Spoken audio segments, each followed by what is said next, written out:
Indonesia nih. Nah, ini termohonnya Bupati Landak kan. Ini advokat Pardiansah NCO nih. Ini dia pakai advokat diserahkan masyarakat. Jadi 70% dikelola oleh perusahaan, 30. Nah, kemudian ini perusahaan sudah mendapatkan izin usaha perkebunan. Buka boleh kamu? Nah, teman-teman semua, perlu kami sampaikan bahwa pemerintah daerah Kabupaten Landak memiliki Perda nomor 2 tahun 2018 tentang penyelenggaraan usaha perkebunan, dan dalam Perda tersebut secara khusus di pasal 11 ayat 1 mengatakan adalah setiap perusahaan perkebunan yang mendapatkan izin usaha perkebunan wajib memfasilitasi 30% perkebunan yang diberikan kepada masyarakat. Kemudian 70%-nya dikelola oleh perusahaan. Per 8 Juni 2020, Forum Pengusaha Sawit Indonesia ini web di SIPP di Mahkamah Agung, Forum Pengusaha Sawit Indonesia melakukan uji material atau judicial review terhadap Perda tersebut.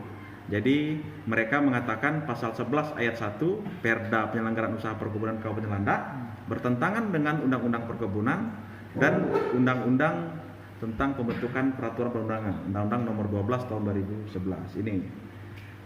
Kemudian Bupati Landak dalam hal ini mewakili pemerintah daerah Kabupaten Landak memberikan kuasa kepada kantor firma hukum Sanen.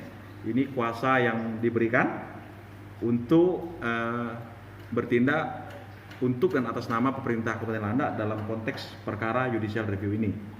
Nah, kemudian kami selaku tim penasihat hukum membalas atau memberikan jawaban atas permohonan yang disampaikan oleh Forum Pengusaha Sawit Indonesia ini, dan Mahkamah Agung juga telah mengeluarkan putusan atas judicial review ini, yang mana dalam amar putusannya pada intinya adalah permohonan hak uji material tidak diterima. Jadi pada intinya adalah pasal 11 ayat 1 Undang-Undang Peraturan Daerah nomor 2 tahun 2012 di Kabupaten Landak tentang penyelenggaraan usaha perkebunan itu konsisten dan koheren dengan Undang-Undang Perkebunan dan Undang-Undang Pembentukan Peraturan Perundangan. Nah, mengingat ini adalah judicial review yang mana putusannya bersifat final and binding atau terakhir dan mengikat, maka tidak ada upaya hukum lagi yang bisa dilakukan. Sehingga Perda ini memang memiliki kekuatan hukum atau tidak bertentangan dengan undang-undang atau peraturan perundangan di atasnya. Dan wajib. Kemudian kita membaca Perda ini secara utuh, maka setiap perusahaan perkebunan yang melakukan investasi di Kabupaten Landak ini memang wajib untuk melaksanakannya. Dan saya pikir ini secara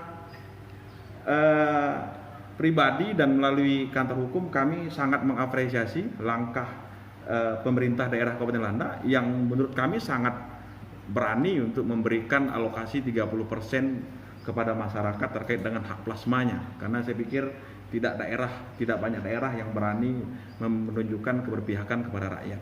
Ini saya pikir langkah yang sangat baik. Dan dalam jawaban atas permohonan ini pun kami mengatakan adalah sebetulnya kami juga mempertimbangkan Undang-Undang Dasar 1945 sebagai konstitusi kita, yang mana adalah bumi, alam dan seisinya kekayaan yang dikuasai oleh negara tapi digunakan untuk kemakmuran rakyat sebesar-besarnya. Dan saya pikir justru Perda ini merupakan Perda yang memberikan ruang, Perda yang betul-betul melaksanakan mandat yang tertuang di dalam konstitusi.